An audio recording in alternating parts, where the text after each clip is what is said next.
Caríssimas senhoras, senhores, queridos amigos, boa noite para todos. É com muita alegria que estamos de volta para o estudo do livro Apocalipse de João. Estudo da chave da revelação do vidente de Pátmos à luz da doutrina espírita, nas suas características universalistas. Essa frase é do nosso benfeitor Emmanuel. Queridos amigos, é sempre um motivo de muita alegria estarmos de volta. Nesse trabalho que hoje completa o encontro de número 48º. Desde quando o trabalho se iniciou até agora, nesses 48 encontros, tem sido para nós um instante assim, de muito aprendizado. Com certeza, um intercâmbio bendito com os benfeitores, os amigos espirituais, mas também tem favorecido ao fortalecimento dos laços de muita amizade, pautada na igualdade, no respeito e na legítima fraternidade cristã. Então, nesse momento, eu gostaria de abraçar a todos os nossos teleouvintes da Rede Amigo Espírita, os nossos companheiros também da Rádio Brasil Espírita de Maceió, a vocês que se encontram acompanhando a transmissão no chat, através do YouTube, também do canal 1, da Rádio 1, enfim, todas as emissoras que nesse momento retransmitem esse sinal. E aqueles que irão acompanhar posteriormente, pois tanto o vídeo quanto o áudio são públicos, ficam disponibilizados para que eles possam de alguma sorte contribuir, favorecendo aos grupos de estudos que nós temos notícia que se reúnem pautados nesta dimensão de trabalho, nessa especificidade, tanto nas transmissões que fazemos às terças-feiras com as cartas de Paulo, como também o Evangelho e Vida na quarta-feira, na quinta-feira o Apocalipse e na sexta-feira o estudo do Livro dos Espíritos, sem contar os demais estudos que são realizados pela equipe de trabalhadores. Então nós fazemos parte de uma família que está sob a tutela de Ismael, nesse projeto de divulgar a doutrina espírita e o Evangelho. Somos aprendizes que nos colocamos à disposição de uma forma até um tanto quanto ousada para estudar de uma forma pública com tantos corações que como nós, tem sido beneficiado. E como eu hoje falei carinhosamente, o nosso singelo trabalho, ele parte do mais belo horizonte para o mundo, das minas para o mundo. Então, queridos amigos, sem nenhum arrobo de vaidade, sem pretensão alguma, nós vamos agradecer a Deus pela oportunidade. Senhor da vida, muito obrigado pelo dia que nós tivemos. Obrigado pelo dom da vida. Obrigado, Senhor, pelo lar que nos ofertas, pela família que nos acolhe, que nos compreende e que nos ajuda. Obrigado, Senhor, pelo trabalho profissional, pela tarefa diante do Teu Evangelho, na doutrina espírita. Obrigado, Senhor, pelos amigos, mas também pelos adversários. Transitoriamente divergimos de pontos de vista, mas com certeza amanhã estaremos reunidos, vibrando nas mesmas faixas. É a lei, é o progresso, é o amor que dimana da tua augusta misericórdia.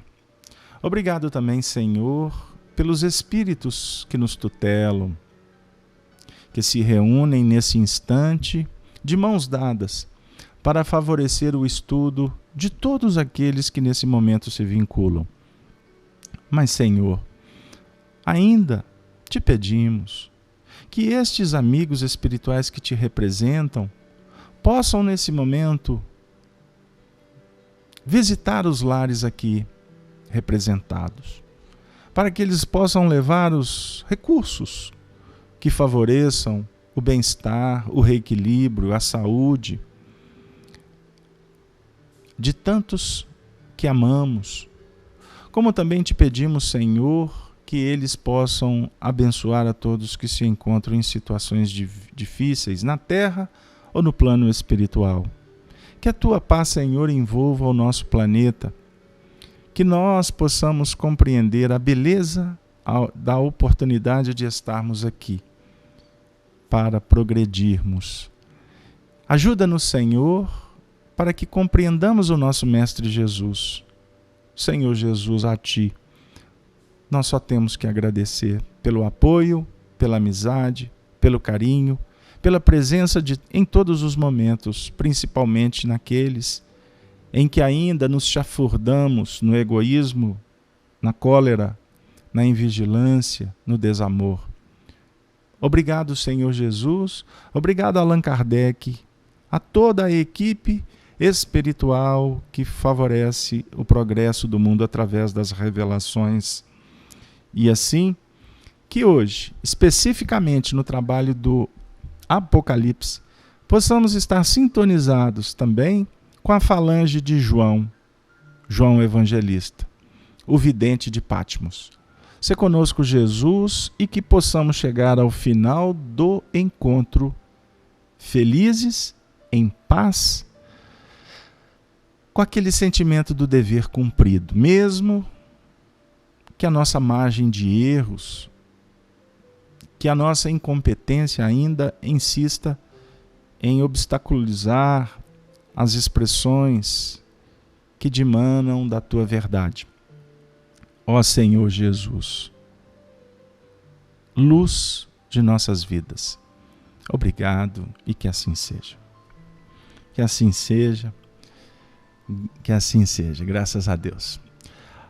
Nesse momento, contando com 58 pessoas no chat e tantos outros que nos acompanham ao vivo, nós, portanto, damos por iniciado o estudo da noite. Hoje, o estudo do Apocalipse, estudo da chave da revelação do vidente de Patmos à luz da doutrina espírita nas suas características universais. 48º encontro. De uma forma muito especial, hoje o nosso tema é o futuro do Evangelho. O discípulo de Policarpo. E nós, então, vamos iniciar a nossa trajetória fazendo aquela conexão de sempre com o estudo da semana anterior, que foi o estudo de número 47.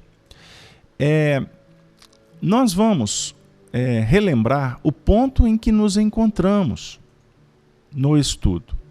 Então nós vamos ler os primeiros movimentos do segundo capítulo do Apocalipse, referente à segunda carta endereçada à igreja de Esmirna.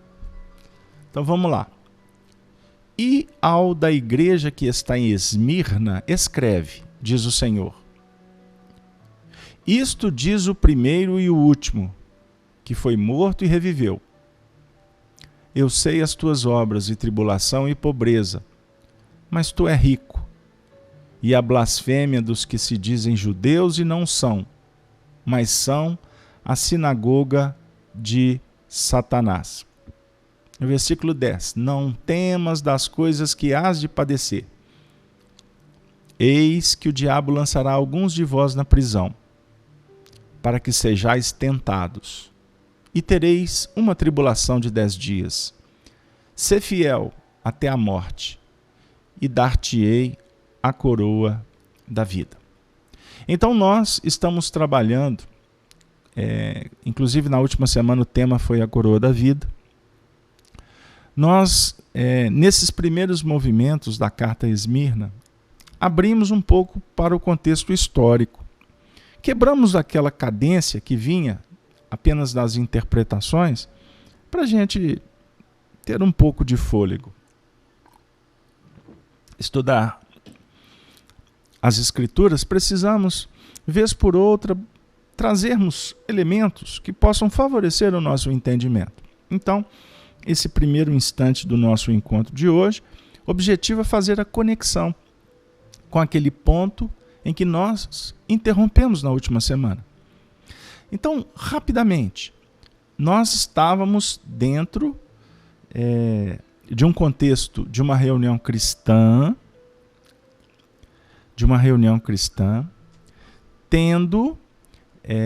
antecedendo um momento de martírio, pois cristãos seriam presos e levados à arena para serem trucidados, para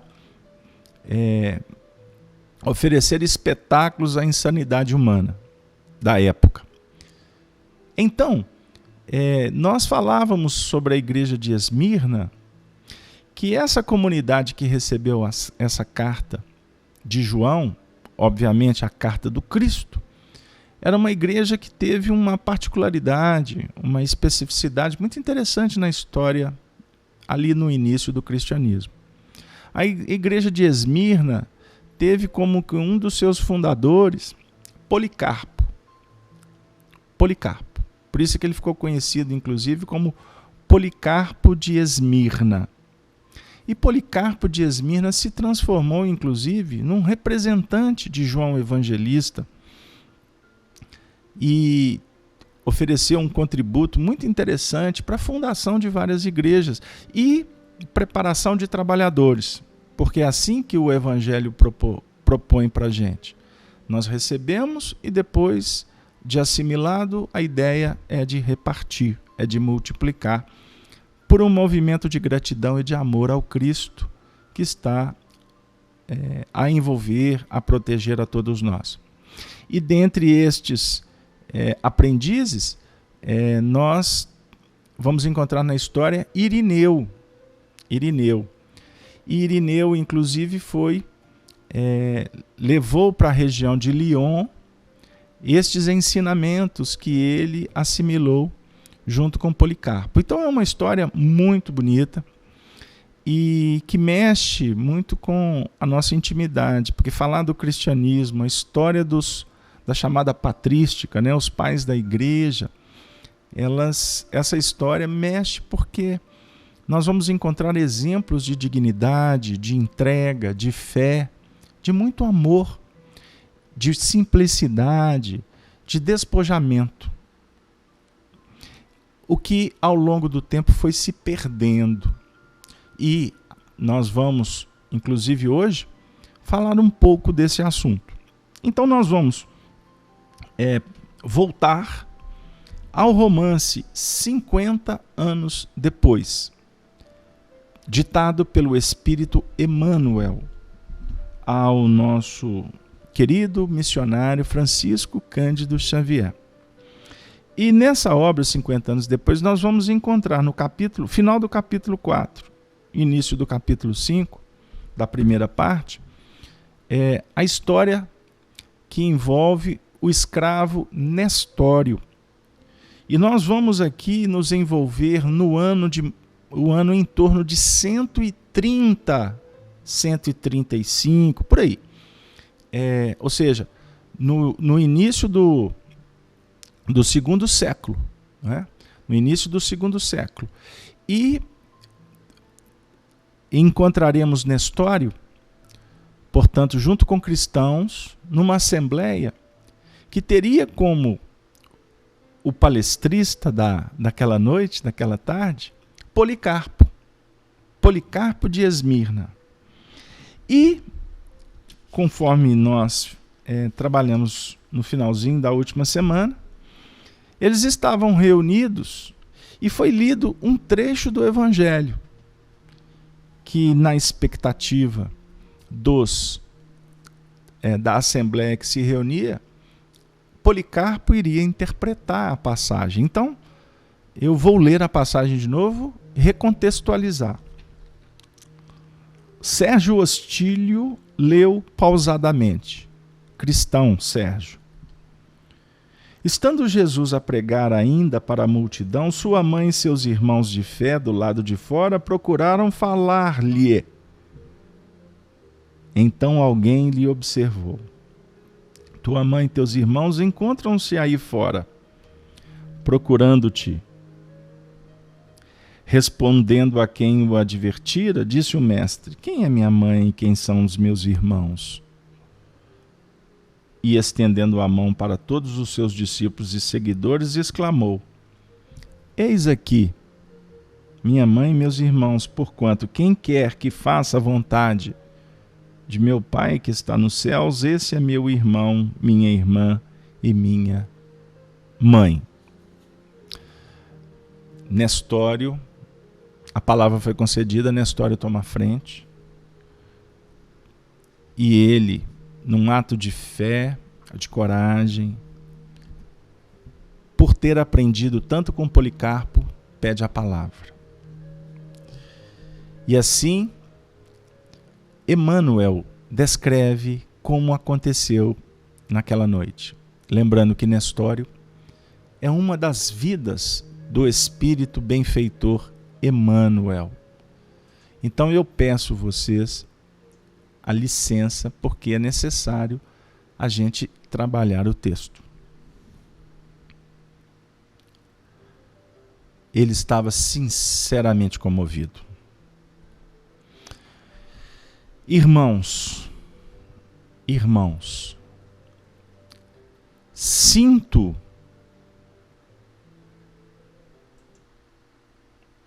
que a minha indigência espiritual não pode substituir o coração de Policarpo nesta tribuna. Mas o fogo sagrado da fé precisa manter-se nas almas. O fogo sagrado da fé precisa se manter nas almas. Assumindo a responsabilidade da palavra esta noite, recordo a minha infância para vos dizer que vi João, o apóstolo do Senhor, que por longos anos iluminou a igreja de Éfeso. Foi a primeira carta que nós estudamos. O grande evangelista, nos seus arroubos de fé, falava-nos do céu e de suas visões consoladoras.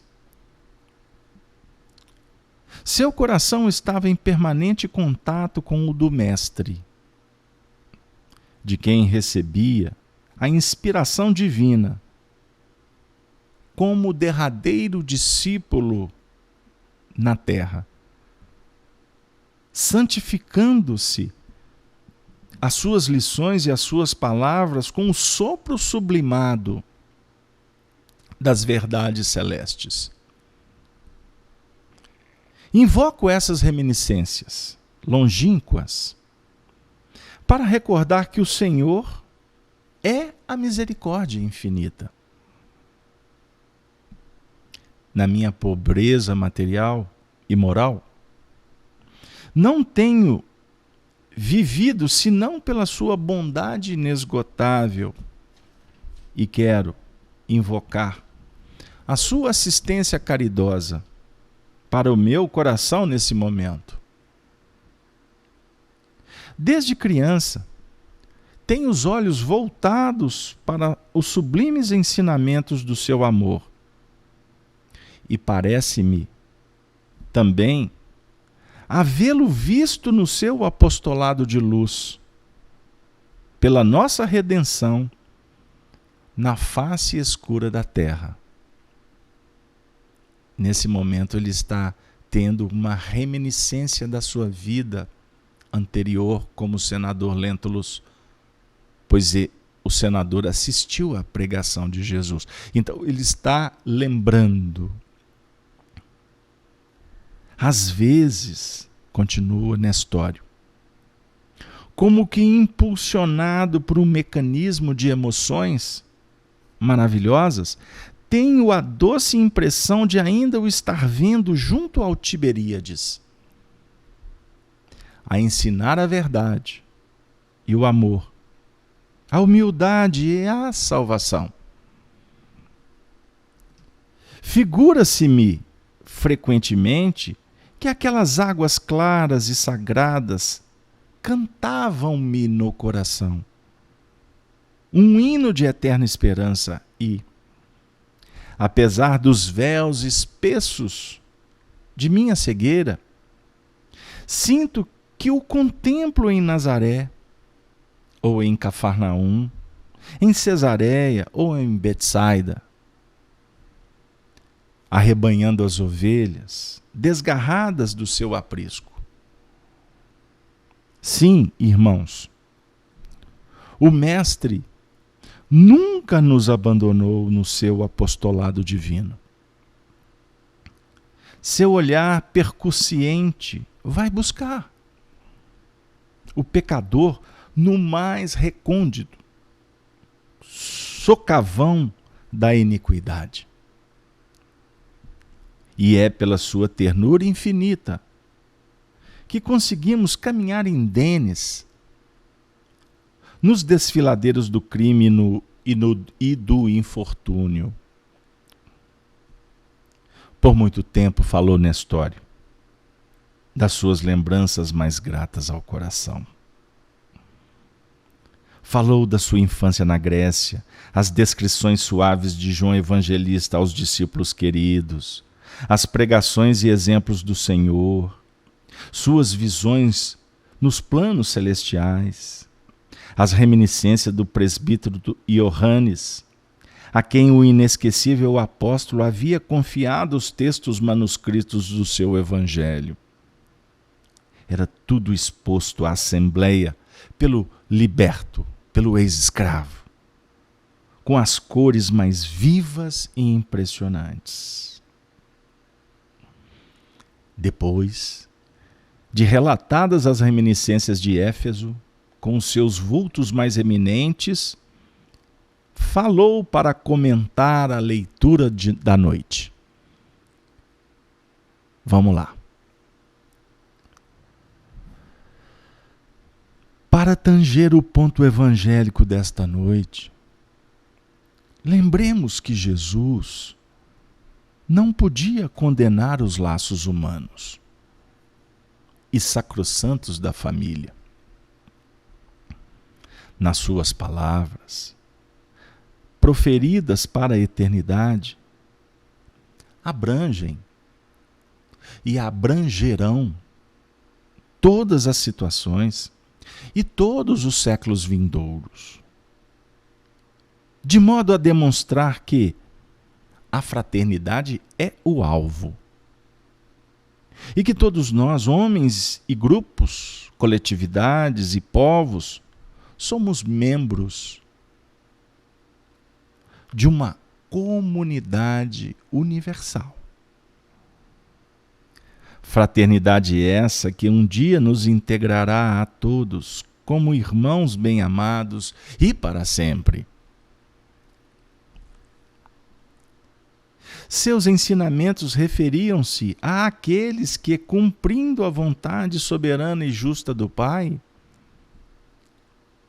que está nos céus, marcham na vanguarda dos caminhos humanos, em demanda do seu reino de amor, cheio de belezas imperecíveis.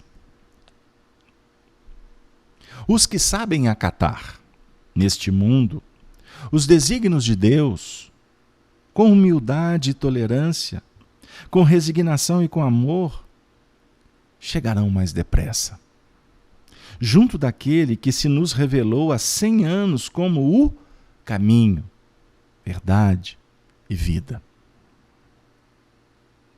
E estes espíritos amorosos e justos, que se iluminaram interiormente pela compreensão e aplicação dos ensinos em toda a vida, estarão mais perto do seu coração misericordioso, cujas pulsações sagradas repercutem em nosso próprio ser. Pela magnanimidade infinita que sentimos em torno de nossa alma em todos os passos desta vida.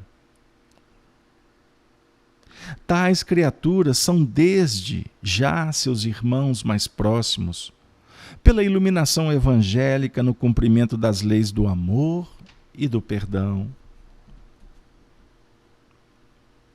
Dentre, pois, destas luzes prodigiosas da verdade, sentimos-nos compelidos a dilatar o conceito de família no plano universalista, alijando o criminoso egoísmo que por vezes nos toma de assalto o coração, criando os germes da discórdia e do sofrimento no próprio lar. Se um homem é a partícula divina da coletividade, o lar é a célula sagrada de todo o edifício da civilização. Um homem divorciado do bem e um lar envenenado pelos desvios do sentimento operam os desequilíbrios singulares que atormentam os povos. Jesus conhecia todas as nossas necessidades e ajuizou de nossa situação, não apenas em vista da época que passa, mas de todos os séculos do futuro. Ele respira fundo, olha para o infinito e faz uma profecia. Acredito que o Evangelho não poderá ser integralmente compreendido em nossos tempos amargos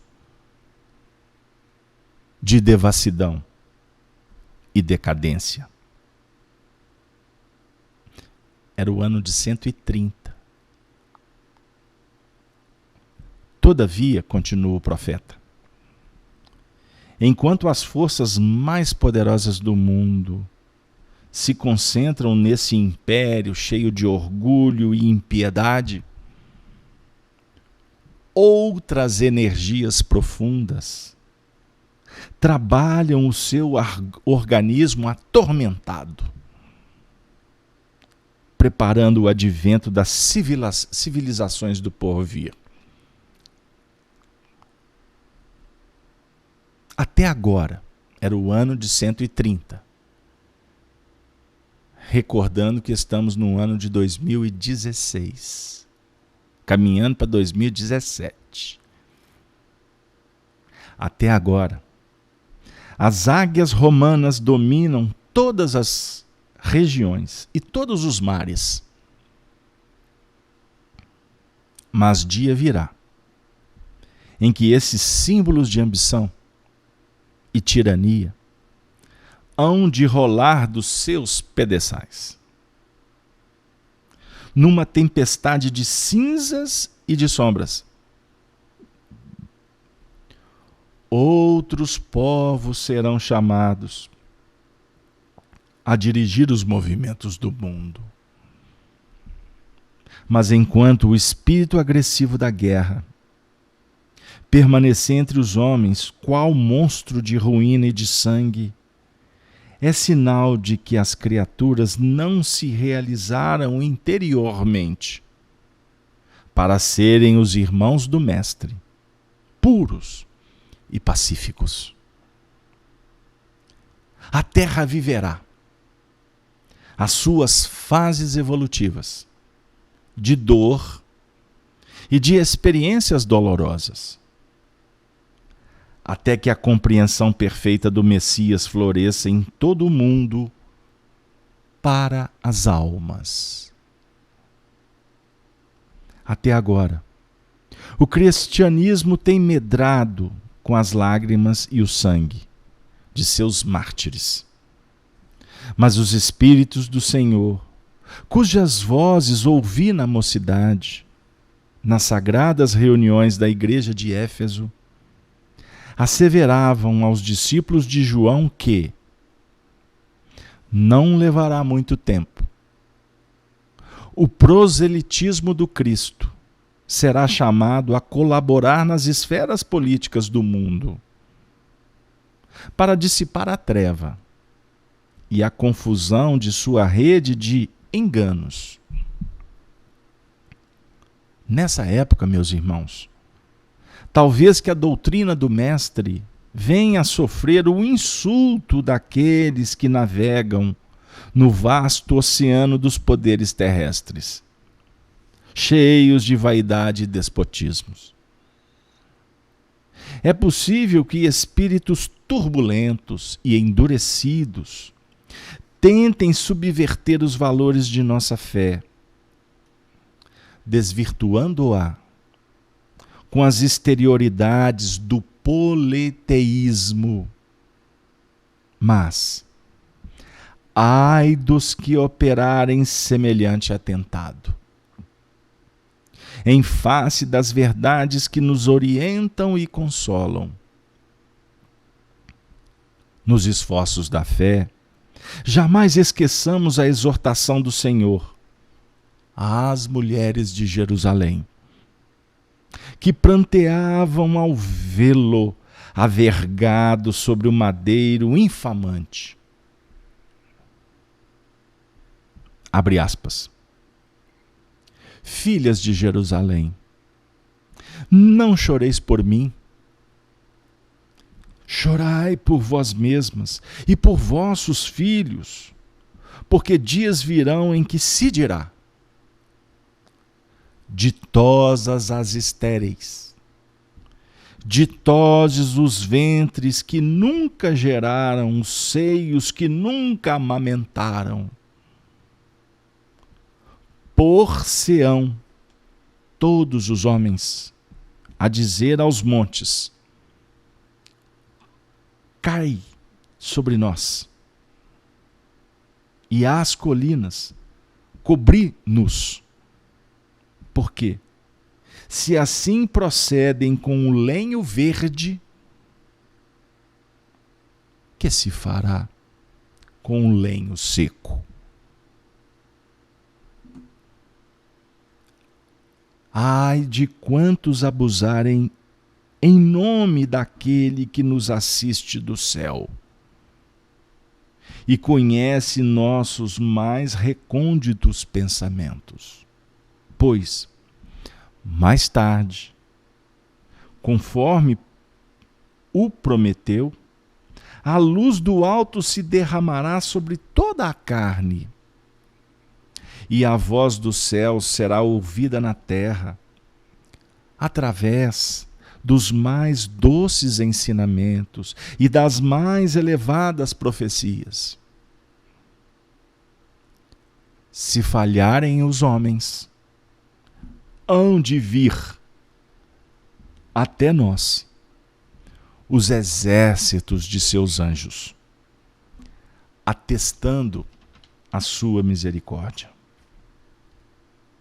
É que, meus irmãos, o reino de Jesus deve ser fundado sobre os corações, sobre as almas, e não poderá conciliar-se nunca nesse mundo com qualquer expressão política do egoísmo humano ou de doutrinas de violência que estruturam os estados da terra. O reino do Senhor sofrerá, por muito tempo, a abominação do lugar santo, pela falsa interpretação dos homens. Mas chegará a época em que a humanidade, hoje, no ano de 130, nós estamos no ano de 2016, hoje, a humanidade decadente e corrompida se sentirá a caminho de uma Jerusalém gloriosa e libertada. Por fim, guardemos na mente a convicção de que o reino de Jesus não está nos templos ou nos manuscritos materiais que o tempo se incumbirá de aniquilar em sua passagem incessante. E, sim, que os alicerces divinos têm de ser construídos no íntimo do homem, de modo que cada alma possa edificá-lo por si mesma, à custa de esforços e lágrimas, a caminho das moradas gloriosas do infinito, onde se aguardarão, depois da jornada, as bênçãos do Cordeiro de Deus, que se emolou na cruz para nos redimir do infortúnio e do pecado, do erro, da concupiscência.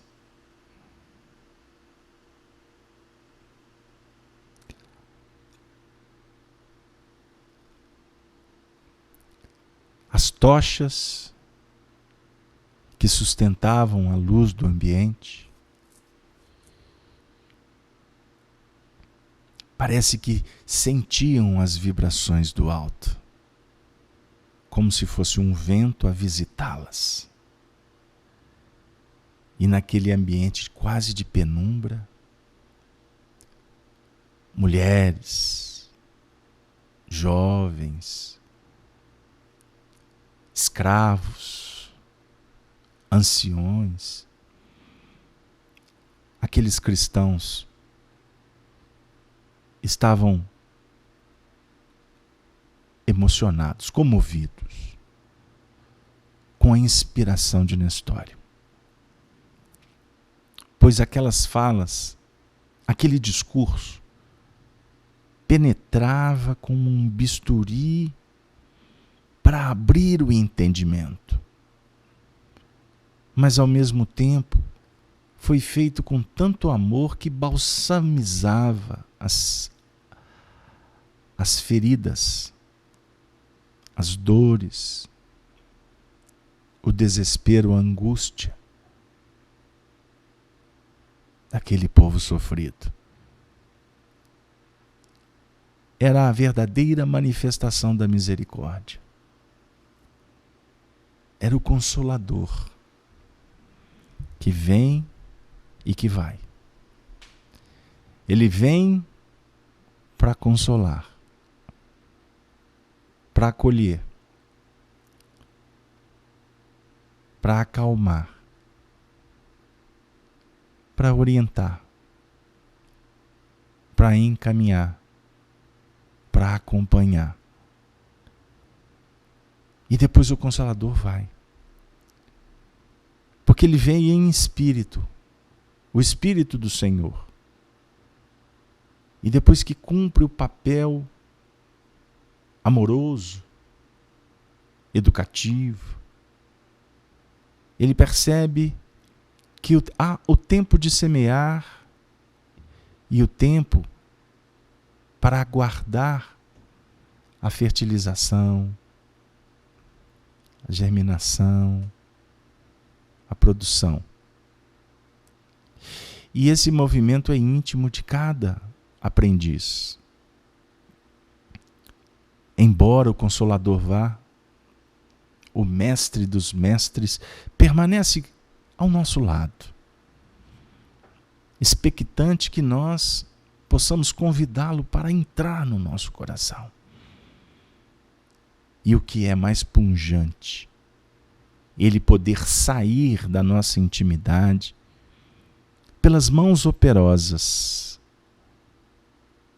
pelo olhar que lucifica, que compreende, pela vibração do coração que abençoa, que apazigua, que perdoa,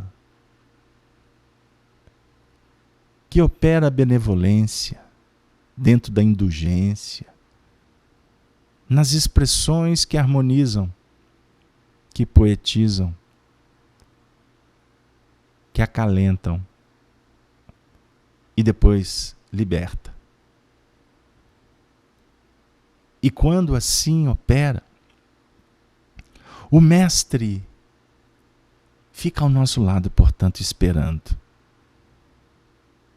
que a gente possa compreender o alcance das palavras imorredoras. Aquele toque especial que todos nós ansiamos, que preenche o vazio e que inclusive vai motivando para que haja uma força-tarefa na nossa própria intimidade para vencer os limites e sair para trabalhar com Ele de uma forma consciente, responsável, inteligente, organizada, disciplinada, mas sem perder a sintonia com as expressões legítimas do amor, para evitar a intelectualidade que pode descambar para a própria indiferença ou para os arroubos do egoísmo naqueles movimentos de que eu me basto. Não, com o Senhor existe todo um projeto que define colaboração. E na colaboração existe a troca de experiência, de bondade mútua. Só assim que o mundo vai se transformar. Nestório, nesta palestra, que é uma das mais belas pregações do Evangelho que eu já li, dentre tantas que nós encontramos nos romances épicos, evangélicos, evangelizantes de Emmanuel, a partir do Há 2000 anos, essa obra 50 anos depois, o Renúncia, o Ave Cristo, sem contar nas obras de Humberto de Campos como Boa Nova, Neio Lúcio, Jesus no Lar, a definir como que se estabelece a relação dos aprendizes, no caso os espíritos, lá no mundo espiritual, nas bibliotecas, que estão registrado cada momento do Senhor. E todas essas obras se transformam numa base fantástica, que favoreceu inclusive a chegada pela psicografia de Chico Xavier da obra Paulo e Estevão, onde encontraremos também belos discursos, como, por exemplo, a palestra de Estevão na Casa do Caminho, assistida pelo Dr. Saulo de Tarso, e tantos outros textos. Nós estamos trabalhando de uma forma muito carinhosa, muito cuidadosa. Por isso, nós afirmamos no início, e eu repito para quem está chegando, nós interrompemos por um pouco de tempo a interpretação que estamos realizando do Apocalipse para trazer um conteúdo tão bonito, tão expressivo, tão profundo como essa palestra deste que se transformou num aprendiz de Policarpo, de João Evangelista, o vidente de Patmos. Eu não tenho a pretensão de comentar o comentário de um espírito de uma envergadura de Emmanuel. Longe disso. Mas o nosso trabalho precisa de caminhar para a dinâmica que ele se propõe. Inclusive para nos dar condições até de, se possível, intercambiar com o grupo. Até eu estou vendo um comentário de Arnaldo Oliveira que está dizendo aqui no chat. Está sendo traçado um paralelo. Cristo, Apocalipse e o advento do Espiritismo e o ano de 2017. houve absorção melhor dos ensinamentos de Jesus na atualidade? Lá se vão 160 anos do Consolador prometido? É uma pergunta bem ampla, inteligente, provocativa no seu sentido positivo. E eu gostaria então, se o Arnaldo me permitir, tentar responder voltando para o texto. Porque eu fiz uma seleção aqui em cada parágrafo de palavras-chave que possam nos ajudar nessa segunda metade do tempo, para a gente tentar pensar ideias agora de uma forma particular para interpretarmos junto com vocês, já que nós fizemos a questão de ler todo o texto, porque na leitura, aqueles que conseguiram acompanhar, quem não conseguiu por algum motivo, assista o vídeo ou o áudio depois, ouça o áudio depois. Porque é muito interessante a gente ouvir desvinculado da matéria. Fecha os olhos, entra para dentro de você mesmo e ouça. Porque dentro de um plano de mais abstração, a gente consegue, muitas vezes, acionar um campo intuitivo com mais propriedade. Porque dentro de uma dinâmica perceptiva dos 5 sentidos, muitas vezes ela acaba o mundo material dificultando um pouco o que poderíamos aproveitar, até nos deslindando um pouco do próprio corpo físico, no seu sentido bem sutil. Entendam bem, não vamos levar para o campo místico, não. Mas então, observemos. O Emmanuel começa falando da indigência dele. Isso não é falsa humildade. Ele se coloca como o indigente. Os benfeitores estão longe dos arrobos vaidosos, presunçosos, que muitos de nós ainda nos movimentamos. Porque com humildade, com pureza d'alma, a gente abre o campo perceptivo para receber as coisas que estão assim muito pertinho da gente e que nem sempre a gente alcança.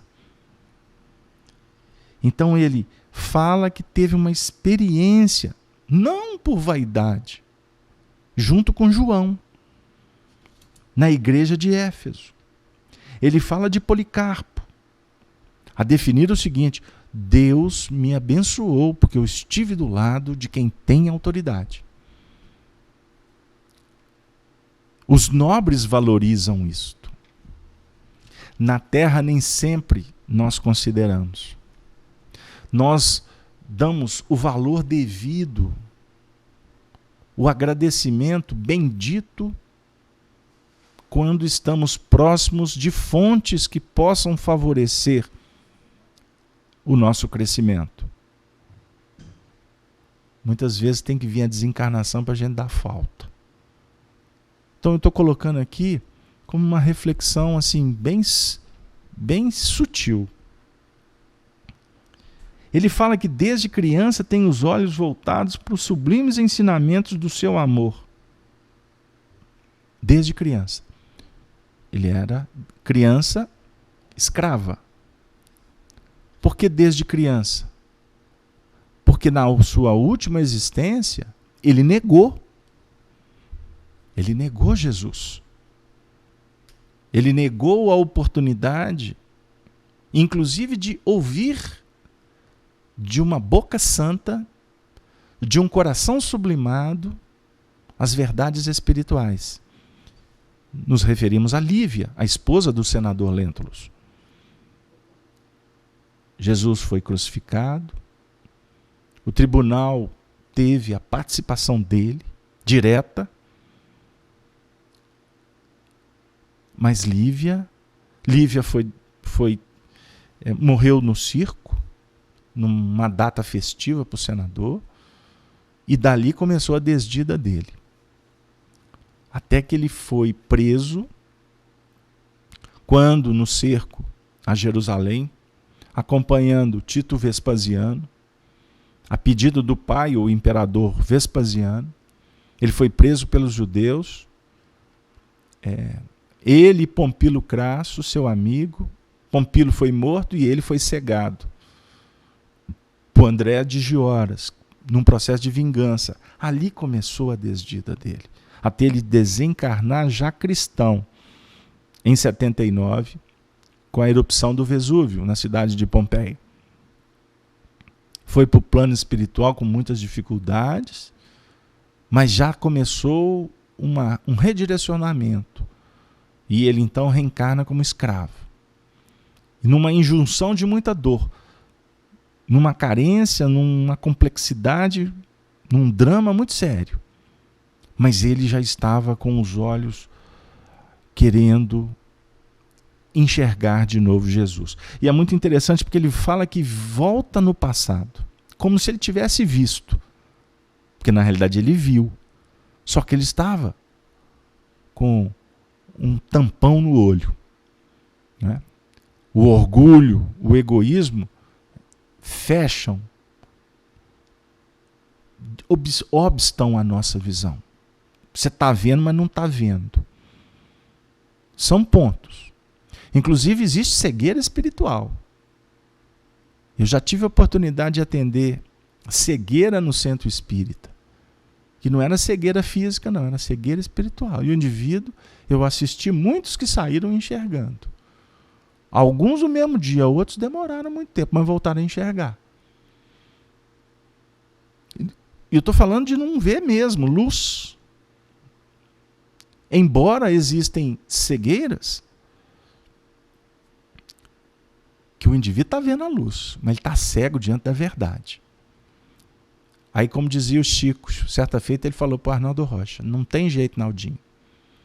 Quando o indivíduo entra no ponto de vista, na cristalização, só a dor e o tempo, ou o tempo e a dor, para o indivíduo despertar. E esse tempo e a dor, muitas vezes não são anos não, viu?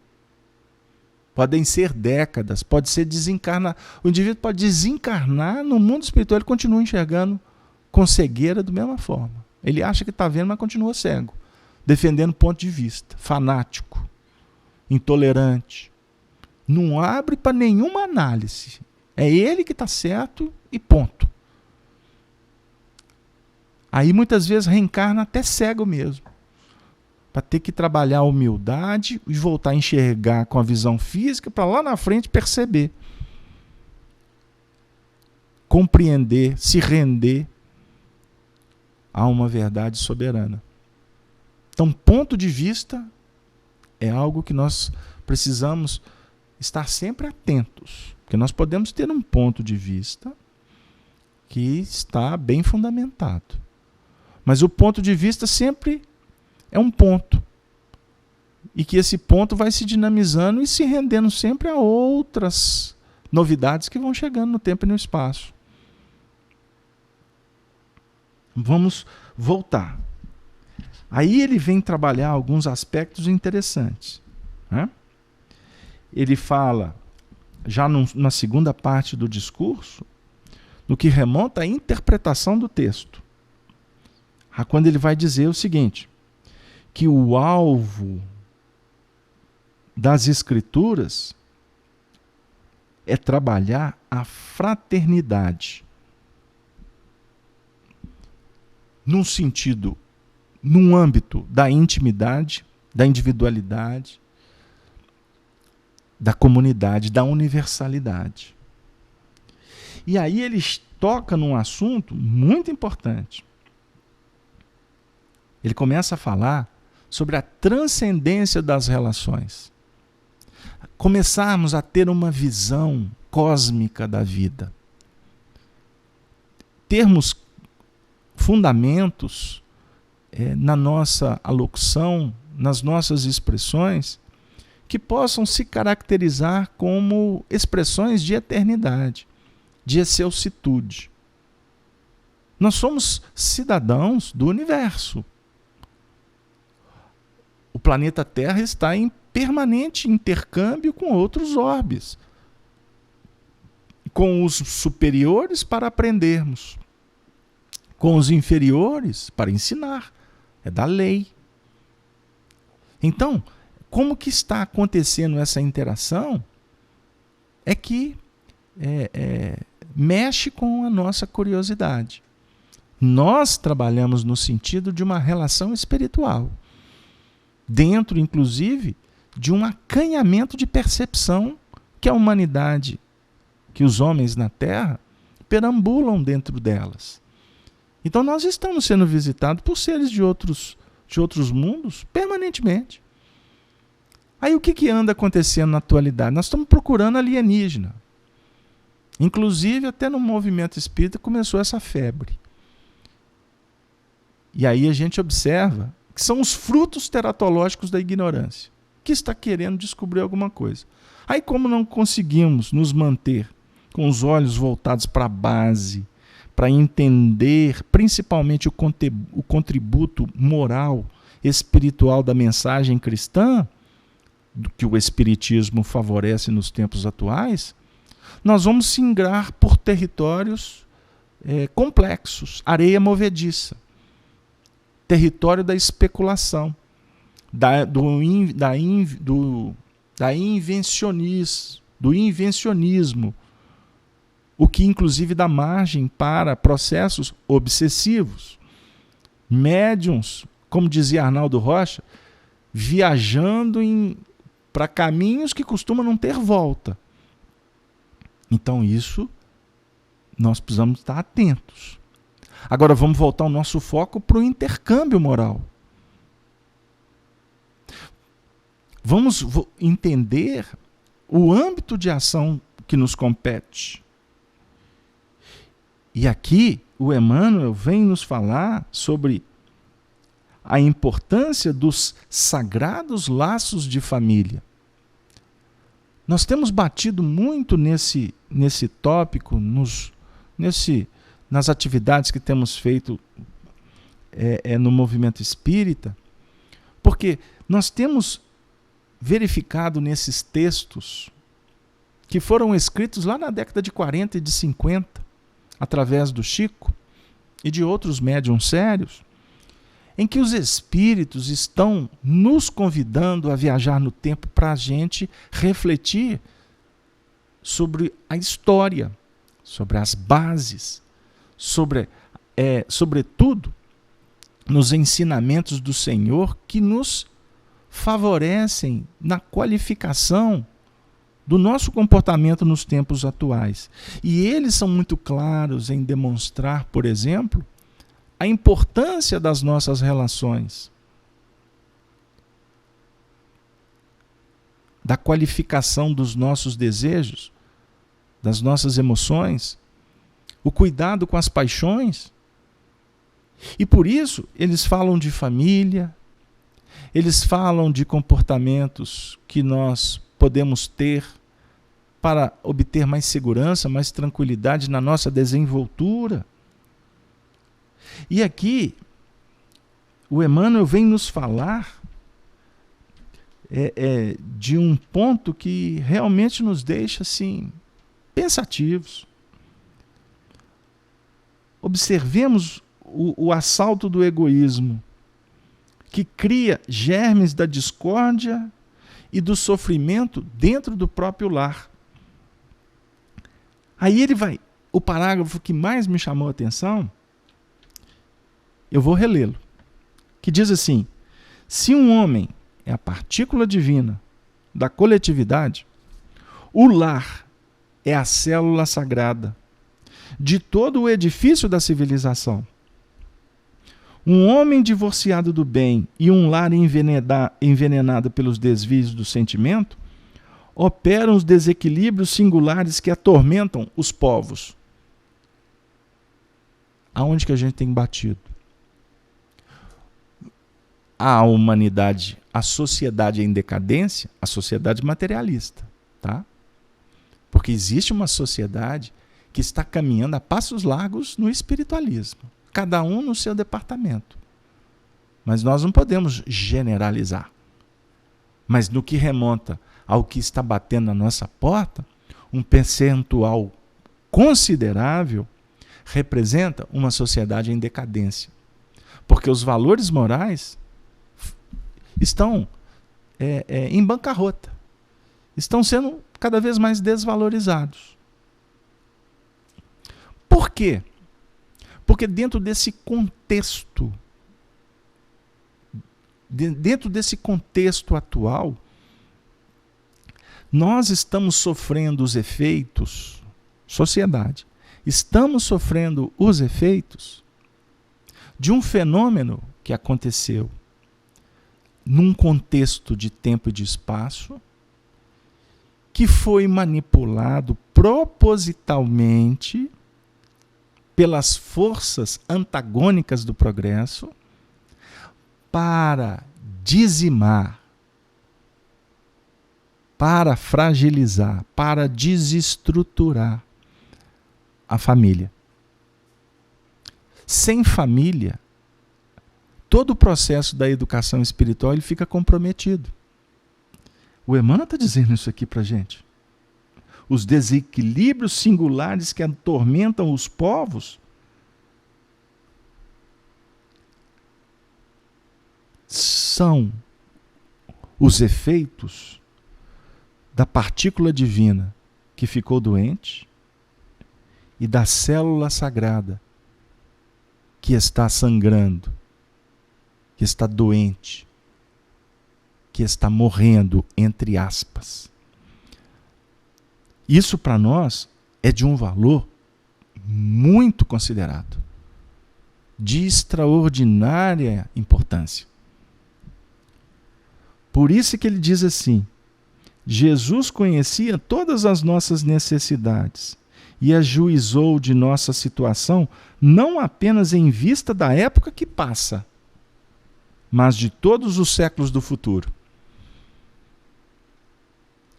Quando ele diz: quem são meus irmãos e quem é minha mãe? A não ser aqueles que fazem a vontade do meu Pai. Ele está abandonando a família dele? Ele está falando sobre uma família diferente, uma família que está conjugada nos princípios do Senhor? Ou seja, ele desvaloriza uma e valoriza a outra? Ou ele está dizendo para nós que existem duas opções, dois caminhos? E esses dois caminhos, um vai dificultar o nosso progresso. Quando? No dizer dele, no dizer de Emmanuel, isso é uma das frases aqui muito importantes também que acabou passando batido. Está num dos primeiros parágrafos aqui, que ele fala que o reino dos céus é daqueles que sabem acatar os desígnios de Deus com humildade e tolerância, com resignação e com amor, porque estes vão chegar mais depressa. Então Jesus está dizendo, o movimento aqui do Evangelho está dizendo assim para nós, não foi Jesus, porque os que sabem acatar é uma fala do Nestório, mas está implícito aqui o que o Senhor disse: honrar o vosso pai, a vossa mãe. Todo movimento que descaracteriza o acolher, o respeitar, o seguir as indicativas, ele se caracteriza como um movimento antagônico.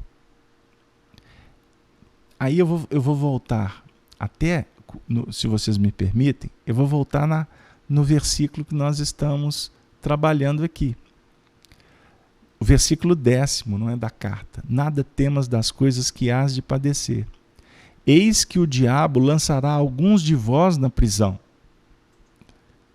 O diabo, na realidade, é todo movimento, vamos dizer assim, é todo aquele fulcro que irradia de uma forma a criar obstáculo para o acatar a vontade divina. Os ditames da consciência. Nós comentamos aqui na semana passada. Por que Adão foi expulso do paraíso? Ele saiu do paraíso por um movimento de desobediência. A lei estava dizendo, progrida. E ele disse, agora não. A lei apontava, vai por aqui, é melhor. Não, eu quero ir por aqui porque é mais gostoso. Ou seja, todas as vezes que nós nos permitimos entrar no jogo da sedução, sem vigiar, sem dar importância ao que realmente merece importância, nós esfacelamos todos os projetos, nós rasgamos. Nós criamos uma situação em que esses compromissos ficam à bancarrota, ficam para depois. E isso tudo traz para nós o quê? Qual repercussão?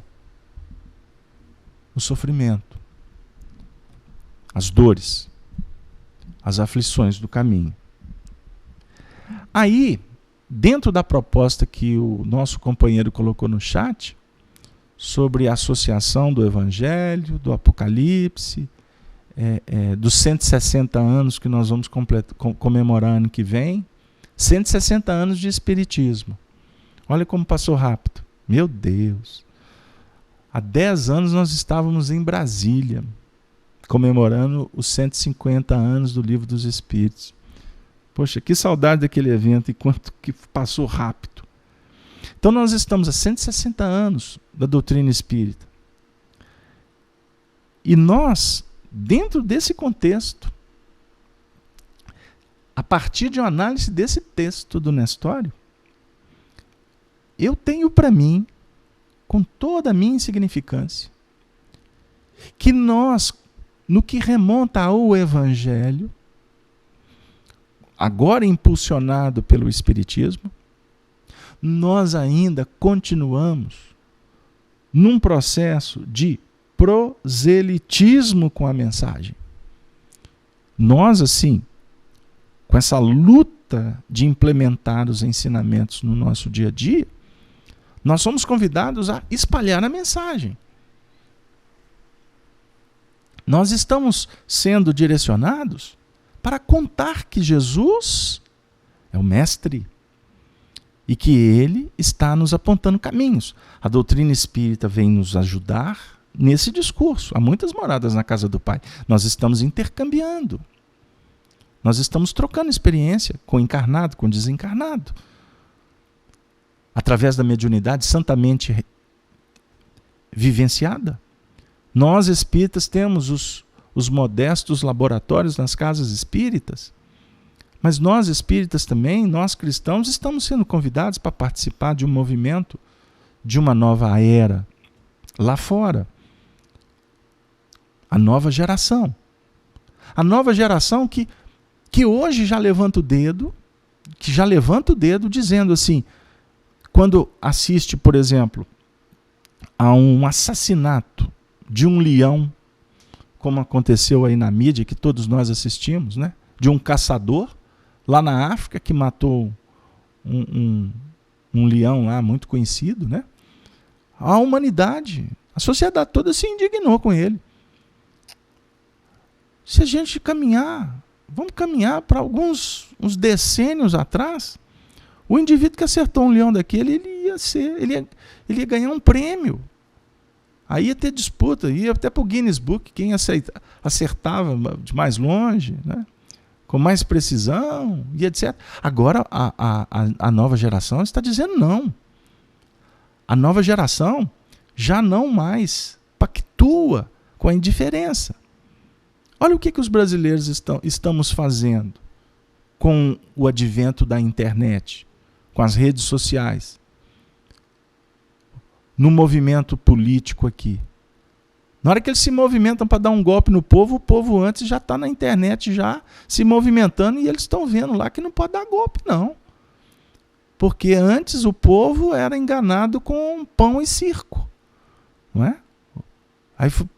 Aí hoje toma o 7-1 da Alemanha. Vou brincar porque o Brasil está jogando aqui em Belo Horizonte agora. Ficaram hospedados aqui perto da minha casa. E tem um grupo de pessoas lá batendo fotografia na porta do hotel. Aí eu vi uma entrevista de um companheiro achando que a recepção para a seleção está muito fraca. Mas eu queria o quê? Você queria que a cidade estivesse parada? Como parava antigamente? Não.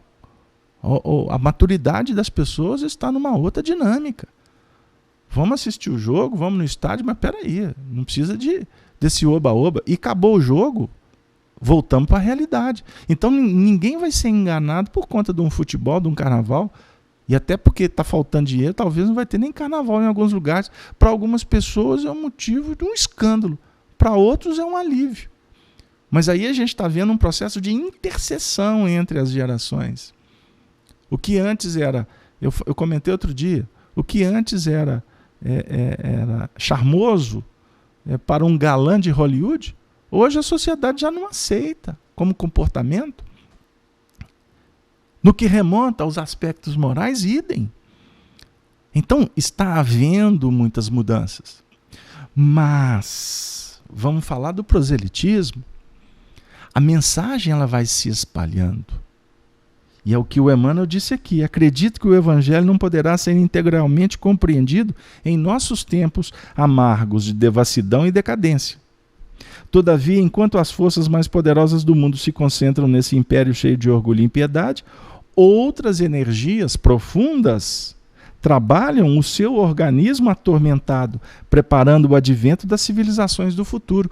Qual é o grande foco da espiritualidade no atual momento? Por exemplo, vamos falar dentro do nosso próprio contexto espiritista cristão, que ele representa os outros movimentos também. Os espíritos estão nos orientando, no movimento espírita, a valorizar o processo de educação espiritual. O trato com a mediunidade mais evangelizada. A gente parar de ficar preocupado tanto com o fenômeno. Não é? O que a espiritualidade está promovendo para nós reflexões? O movimento espírita está saindo daquela fase de ser ancorado, de estar sendo, de se apoiar em grandes líderes. O Chico desencarnou. O nosso querido Divaldo Franco está para desencarnar daqui a algum tempo, né? Ele errou na conta dele, mas que bom que ele errou, né? Ele falou que ia desencarnar em 2014, outro dia eu até mandei um lembrete para ele, valeu o teu erro, mas que bom, que tomara que não aposta de novo, não. Não é para você ficar aí muito tempo, mas vai acabar. Porque o movimento espírita está se renovando. Nós estamos entrando num momento de uma safra de muita gente que estudou com estes líderes e que agora precisam de espaço para fazer.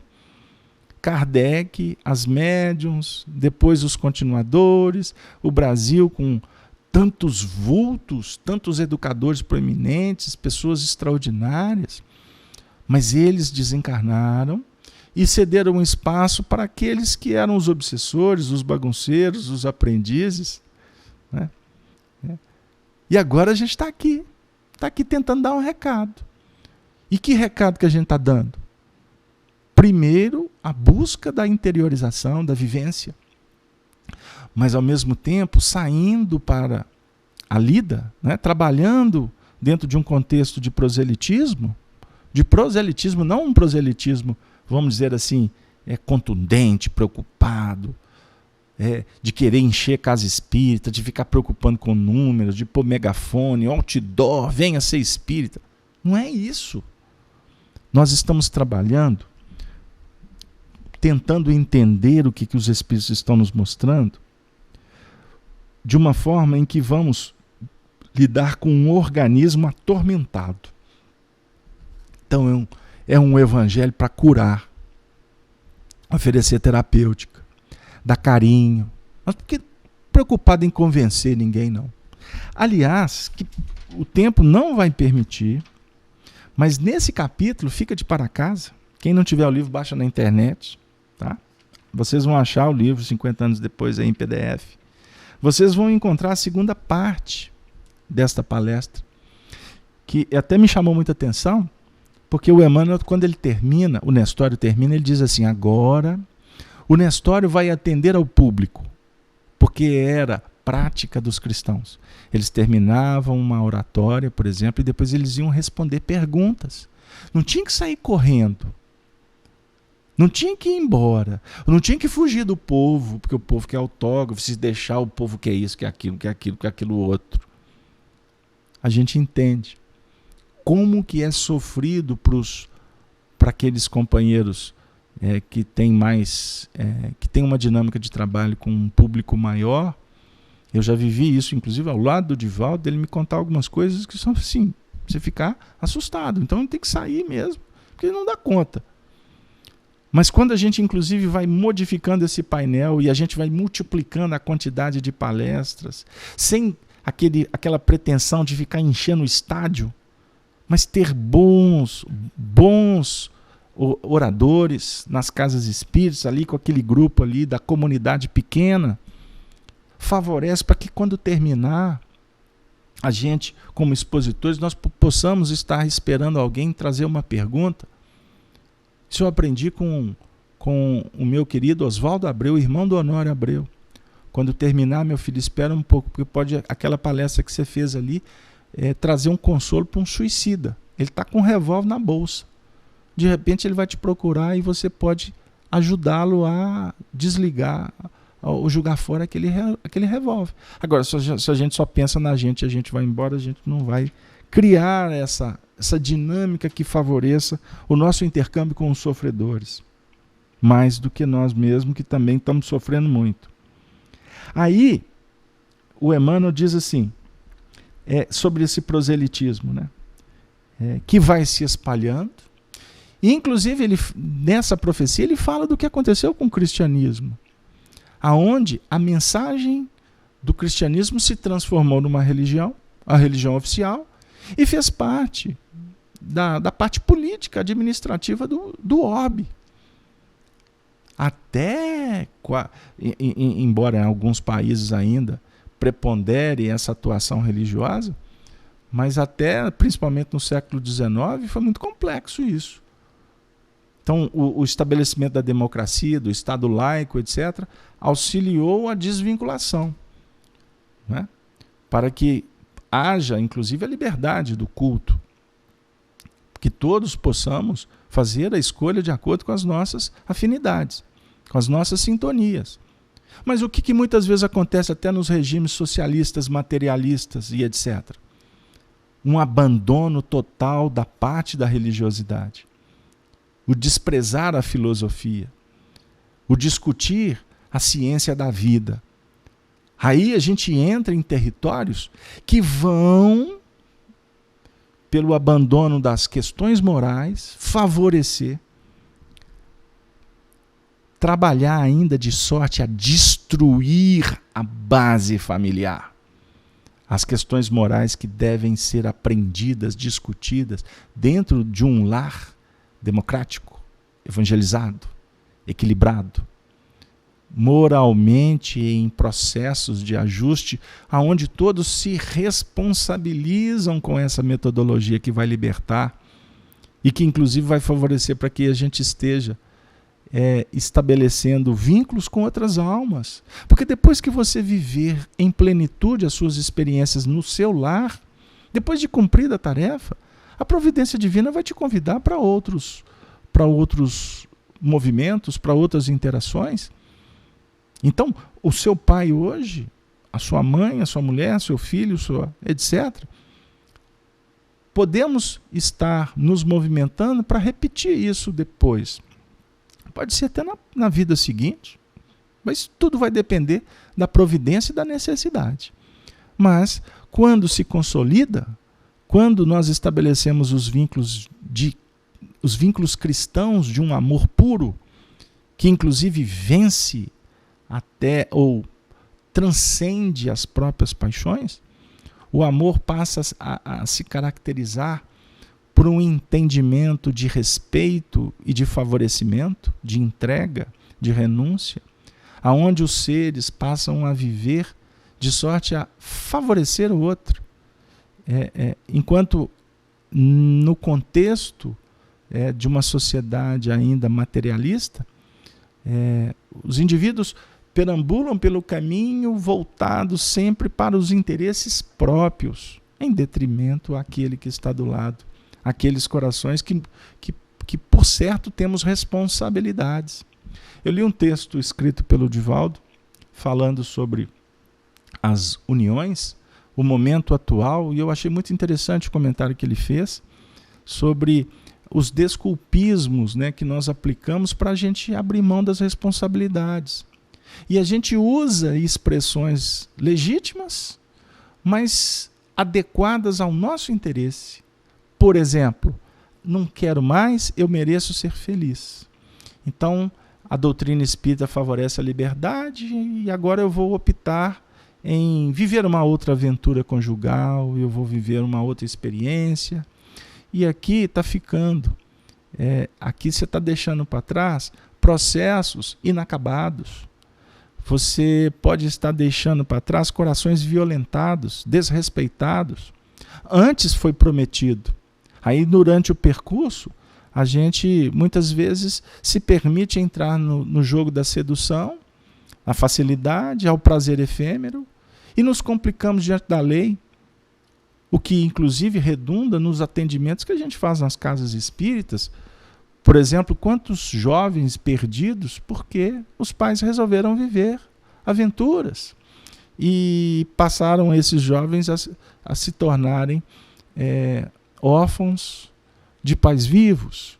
Então, no pensar em si mesmo, no se libertar dentro desse jogo das vaidades, a gente acaba bebendo nesse cálice da ilusão, que pode ser prazeroso agora, mas amanhã há de se tornar um veneno sinistro que vai dilacerar a nossa alma, a nossa consciência, quando nós olharmos para trás e verificarmos o rastro de sangue, de treva, de dificuldade que nós deixamos pelo caminho. Queridos amigos, a doutrina espírita nos favorece esse entendimento, sim. Ninguém tem que viver para sofrer. Ninguém tem que se enjaular, né? Mas é necessário observar exatamente o que a providência divina propõe. O que nós assumimos. E o que nós podemos fazer para que o que é de responsabilidade, o nosso compromisso, se transforme numa bandeira de luz. Tudo vai depender de como você enxerga. Se você olha para o problema sempre falando, isso não tem jeito, esse problema é doído, ai que vida difícil, a tendência é aquele volume, aquele fulcro se transformar num verdadeiro inferno. É diferente quando você diz, está difícil, é complexo, mas essa tarefa ainda está por terminar. Senhor, me dê força, Senhor, me ajude. Senhor, que eu possa realmente perceber a beleza de que é se dar. Se dar. A importância de dividir, de diminuir em benefício do outro. É diferente na matemática de César, que nós só queremos somar, nós só queremos multiplicar. Isso eu ouvi de um espírito quando eu estava dando os primeiros passos dentro da mediunidade na casa espírita. Ele me chamou e falou assim, olha, se você quiser ser feliz na mediunidade, um espírito alemão muito próximo da gente, ele se chama Werner, ele disse assim para mim, se você quiser ser feliz no exercício da sua mediunidade, dentro de um plano de racionalidade, de entendimento lógico, verifique o seguinte, mais vale para o médium diminuir e dividir do que somar e multiplicar. Porque quem dá, recebe. Quem oferece, é atendido. Aí eu fui aprendendo com o passar do tempo, né? Porque isso tudo é dentro de uma lógica filosófica, né? Porque o negócio é pôr em prática. A gente vai aprendendo os conceitos e vamos nos esforçando para não estar apenas em sintonia com Jesus, mas amá-lo. Como ele nos amou, como ele nos ama. No seu sentido de dar a vida por nós. É esse o sentido legítimo da caridade. Dar a vida pelo outro. Aí, filosoficamente, eu vou citar Jesus no capítulo 15 do Evangelho de João, quando afirma: Não existe amor maior do que dar a vida para o seu irmão. Não tem amor maior. Aí eu busco lá no livro Fonte Viva, aqui à minha frente,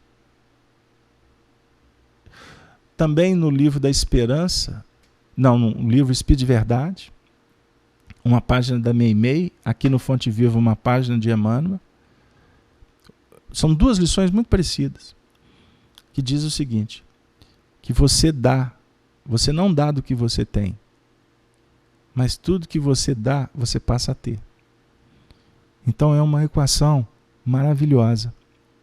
O Chico Xavier, eu contei isso para o meu querido amigo Wagner, aí eu estava assistindo um programa aqui ontem, que ele fez com a Yasmin lá no Rio, e o Wagner citou um trecho de uma carta, que será objeto de um livro no futuro, onde o Chico diz assim, numa carta belíssima, ele fala assim, para um coração muito querido, a minha vida foi um curso de renúncia. Eu fui aprendendo ao longo do tempo a dar a Deus, a me despedir. Então eu passei a vida inteira me despedindo. Puxa vida. Um dia, que Deus me abençoe, para que eu consiga levar para vocês esse material. Porque dentro de um contexto doutrinário, eu nunca me deparei com um tesouro tão maravilhoso quanto estas falas do Chico que o povo não conhece. E eu costumo dizer que o povo não conhece o Chico Xavier. Julga-se que conhece. E por isso, porque não conhecemos, sabe o que a gente faz com o Chico? Nós agimos como espíritos turbulentos e endurecidos, que tentamos subverter os valores da nossa fé, ou da fé do outro, desvirtuando-a com as exterioridades do politeísmo. Isso o Emmanuel disse aqui, o Nestório, né? Politeísmo. O Arnaldo questionou sobre o espiritismo agora e o cristianismo lá atrás. Então, Arnaldo, eu vou te falar com todo carinho, respeito e uma profunda dose de atenção, que esse é o meu papel comigo mesmo, com as minhas responsabilidades. Nós não estamos percebendo o tanto que o movimento espírita está sofrendo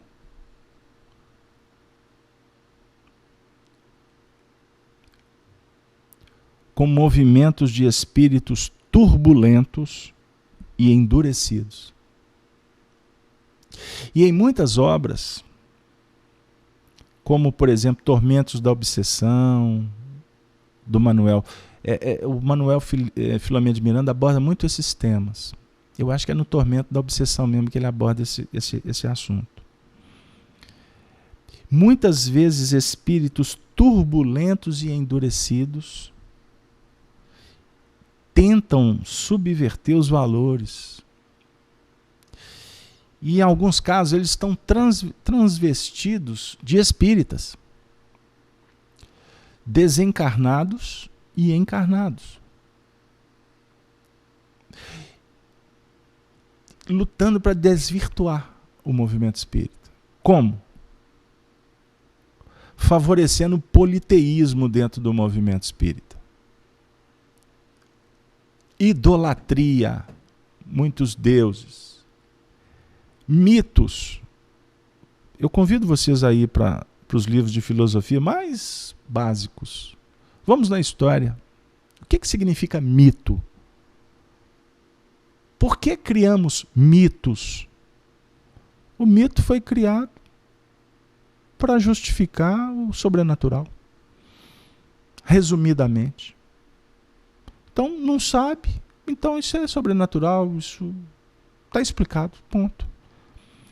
E a ideia é que o mito vai sendo absorvido pelos povos, pelas gerações, e se toma por verdade. Criar deuses é transferir responsabilidades. Então, muitas vezes, é muito mais fácil a gente criar um santo do que buscar nas experiências dele o que pode nos santificar, o que pode contribuir para que a gente não tenha o sofrimento como prêmio, o sofrimento que nós semeamos no coração dos outros. O Chico Xavier nos mostrou isso. E muitas vezes, ao invés da gente ficar prestando atenção na obra, no comportamento, a gente se perde querendo santificá-lo. Isso é um grande atestado de incompetência doutrinária, com todo respeito. E eu falo isso com muito carinho, por amá-lo. Cada um gosta do jeito que pode. Filhas de Jerusalém, não choreis por mim, chorai por vós mesmas. Filhas, mulher, não mulher biológica, sentimento. Filha de Jerusalém, que é filha do templo, já leu a Torá, já conviveu com sacerdotes. Não chorem por Jesus, não chorem pelo Cristo, porque ele está numa dinâmica. Ele está atuando, ele está irradiando luz na treva. Chorais por vós mesmos e pelos vossos filhos, o sentimento que frutifica. E aqui é o sentimento conspurcado. É o sentimento que adulterou. É o sentimento que desviou. Ditosas as estéreis, porque nesse contexto é melhor não produzir. Nos tempos atuais, a nossa produção, a nossa fertilização, o que nós estamos parindo precisa de ser observado. Porque se você parir, vou usar um termo aqui bem firme, né, da antiguidade. Se você pôs no mundo, você vai ter que alimentar, é da lei. Aí ele diz: ditosas as estéreis, ditosos os ventos que nunca geraram e os seios que nunca amamentaram, porque vai ter que amamentar, vai ter que cuidar. Queridos amigos, ai de quantos abusarem em nome daquele que nos assiste no céu. Porém, em meio a tantas dificuldades do caminho, o Senhor afirma: se falharem os homens, hão de vir até nós os exércitos de seus anjos, atestando a sua misericórdia. As vozes dos céus, os Espíritos do Senhor estão se manifestando em todos os lugares. Estão trazendo a verdade. Agora, como foi dito aqui no chat, que eu estou vendo aqui, pelo Valfrido Franco, devemos saber separar o joio do trigo. E o joio do trigo, eles têm que crescerem juntos. Eles têm que crescer juntos, certo? Você não pode arrancar. É lá na frente que a própria circunstância da vida favorece que haja a separação. E que Deus abençoe para que essa separação não se faça por nós. Porque a sabedoria é o caminho, mas o amor é que é luz. Então esperemos, porque o Senhor nos ajuda. A vida seleciona. Aí a gente vai buscar no Chico Xavier exemplos extraordinários. Quantas vezes ele lidando com comportamentos esdrúxulos, complicadíssimos, e ele se mantinha em prece, silencioso. Certa feita, um indivíduo iria pagar um preço alto. Esse depoimento eu escutei tem 20 dias, de uma pessoa que é autoridade. Essa pessoa disse: se você quiser, Chico, eu tomo as providências. Aí ele disse assim: não, meu filho, vamos orar, porque para Deus nada fica embaraçado, tudo desembaraça. E quem pagava o preço era ele. Que Deus nos abençoe, gente. Que possamos, com muito carinho, com muito respeito, com um espírito de tolerância, de fraternidade, entendermos que nós estamos entrando numa fase maravilhosa da vida, que é um momento de seleção, e a seleção está acontecendo naturalmente. Nós estamos num momento em que o que muitas vezes parece ser treva, a espiritualidade é que favorece para que isso brote, porque muitas vezes os escândalos acabam sendo necessários. Indivíduos que muitas vezes a gente não dá nada por eles, eles costumam chegar e dar belos recados. Fazer diferente o que o sistema que está acomodado, acostumado, não faz. Não é? Eu vou fazer um comentário final. Eu recebi hoje, como eu acredito que a humanidade quase num todo, né, vários comentários acerca do presidente que assumiu lá nos Estados Unidos, que ganhou as eleições, né, melhor dizendo. E dentre tantos comentários, a maioria deles de frequências muito ruins, eu recebi 2 comentários de 2 cidadãos, de 2 brasileiros que moram nos Estados Unidos. E foi muito interessante, porque um deles expressou o que a maioria está expressando. De uma forma que é um absurdo, que chegamos no fundo do poço e etc. E um outro comentário de um companheiro muito lúcido.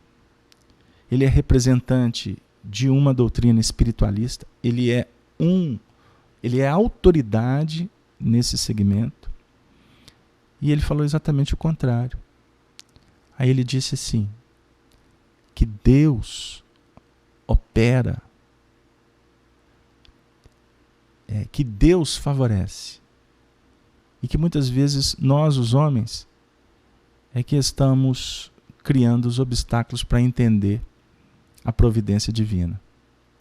A lei do progresso, ela é inderrogável. A marcha do progresso é soberana. Quem são os homens para impedir o progresso? Então, quando observarmos uma dificuldade no caminho, vamos orar e procurar ver, mesmo nos bolsões trevosos, nas dificuldades que caminham pelo mundo, e são muitas, não é? Cada um enfrentando de acordo com a sua necessidade, vamos procurar ter os olhos do Cristo, observando sempre as coisas, o lado bom. Porque tudo na vida tem 2 lados. Aliás, tem um amigo meu que diz que tudo na vida tem 3 lados. Tem o seu, o meu e tem o de Deus. E aí tem aquela passagem, que é apócrifa, que também a gente cita quando vamos trabalhar nesse sentido. Caminhava Jesus e seus discípulos, isso não está no Evangelho, isso é uma história que, se procede ou não nos interessa, mas ela tem um conteúdo muito interessante. Aí eles passaram e viram um cão morto em processo de putrefação, né? Já bem avançado, né? Aí um dos discípulos afirma, nossa, como fede. Aí o Senhor disse, mas que arcada dentária belíssima. Ele deu um grande contributo na lida. Esse cão é um filho de Deus.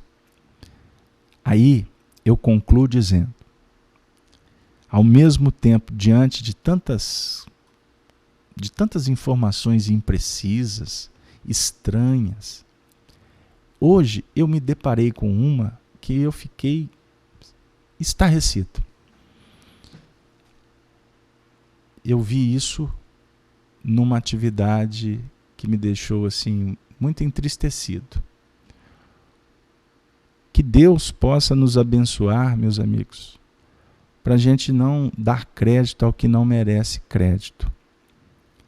Nessa descrição que eu vi na internet, se referia à situação espiritual de um líder, que foi um espírito que se equivocou muito na Terra. Eu não vou citar o nome dele. Que se transformou no chicote da humanidade. E ali tinha uma descrição do estado espiritual dele. E o que é pior, ainda colocaram, envolveram Francisco Cândido Xavier nesta descrição desrespeitosa com esse espírito. Por isso, meus amigos, tenhamos tranquilidade. Vamos agir com prudência, porque esse momento Jesus aguarda ceareiros. Jesus convoca todos nós para semear o bem. E com estas expressões carinhosas, fraternas, nós vamos encerrar o estudo da noite, desejando a todos muita paz. Que Maria Santíssima nos inspire e que na próxima semana nós possamos voltar com a interpretação do material maravilhoso do Apocalipse. Valeu, boa noite para todos. Que assim seja.